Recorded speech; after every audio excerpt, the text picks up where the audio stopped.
দানা ছাড়া যদি পেঁয়াজটা লাগাইতে পারি তাহলে আমার এখানেই প্রায় 50-60 হাজার টাকা সেভ হওয়া চলছে। তো এই টাকাটা যদি বেঁচে যায় তাহলে আমার পেঁয়াজের আরও আবার ফলনও ওইটার চাইতে এটা বেশি হইতেছে। তাহলে পেঁয়াজ মানে অনেক কম খরচে অনেক বেশি ফলন পাবো।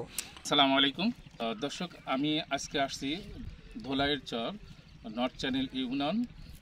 এখানে এসেছি বাড়ি 5 অর্থাৎ গ্রীষ্মকালীন এবং নাসিক N53 গ্রীষ্মকালীন পেঁয়াজ এই চাষ সম্পর্কে আপডেট দেওয়ার জন্য। তো ভাই, আপনার জাস্ট পরিচয়টা যদি একটু দিতেন। আমার নাম মোহাম্মদ হাবিবুর রহমান, আমার বাড়ি রাজবাড়ী জেলা গোয়ালন্দর মোড় এলাকায়। জি, উনি এই ধোলাইয়ের চরে অর্থাৎ অনেক রিমোটে একদম ব্যাংক অফ রিভার নদীর চরে ইনি এই আবাদটা সম্প্রসারণ করছেন। ওনার অনেক বড় ধরনের প্ল্যান রয়েছে এই গ্রীষ্মকালীন পেঁয়াজ এবং অন্যান্য প্রজেক্ট নিয়ে।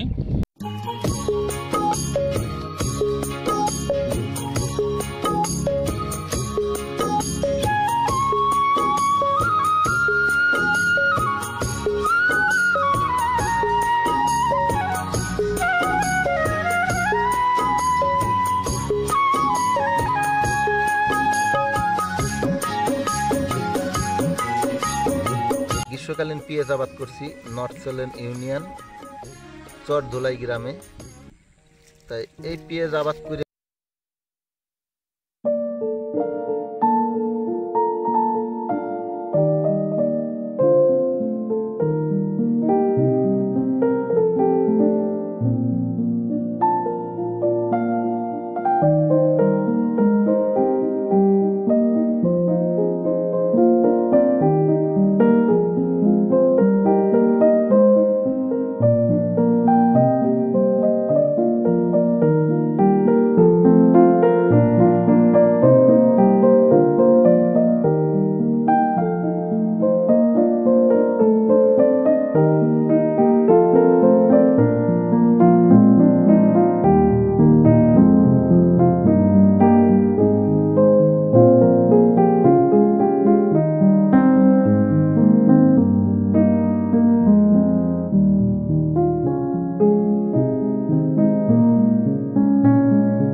পেঁয়াজটা আপনি প্ল্যান করে লাগাতে হবে যাতে আমাদের সিজনাল যে পেঁয়াজ উঠবে তার 1 থেকে 2 মাস আগেই যেন বাজারে চলে আসে, তাহলে আপনি একটা ভালো প্রাইস পাবেন।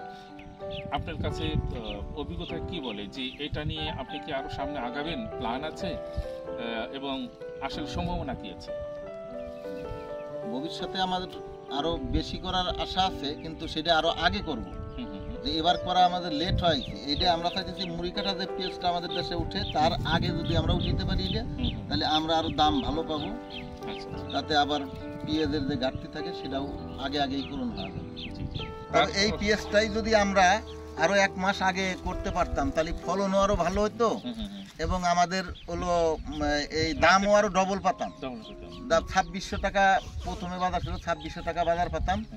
আবার এর ফলনও হয়তো হলো ওই বেশি শীত পড়লে এটা পেঁয়াজটা নামতেছে না, তো কম শীতের মধ্যেই যদি পেঁয়াজটা উঠে যায় তাহলে সেই জায়গায় ফলনটা ভালো হয়। এই জন্য দর্শক, যে একটা গুড প্ল্যান, মানে কৃষি হচ্ছে একটা কিন্তু প্ল্যান করে করতে হবে। হ্যাঁ, যে আমার কয় দিনে উঠবে, এটা একটা বিজনেস হিসেবে আপনাকে কৃষিটা নিতে হবে। কত দিনে লাগাবো, কত দিনে উঠবে, কোন মার্কেটটা ধরবো, এটা কিন্তু আপনার হাতেই, এবং আমাদের ক্রপ ডিউরেশনগুলো কিন্তু সবই জানা আছে, তাই না? এই জন্য আশা করি সামনের বছরে হাবিব ভাই গুড প্ল্যানে আগাবে এবং তিনি আরও সাকসেস হোক। আমরা তার পিছনে আছি, টেকনিক্যাল যে বিষয়গুলো রয়েছে আশা করি ওনার যতটুকু লাগে আমরা সাপোর্ট দেওয়ার চেষ্টা করব। তো ভালো থাকবেন। হ্যাঁ, ঠিক আছে। আসসালামু আলাইকুম দর্শক, ধন্যবাদ।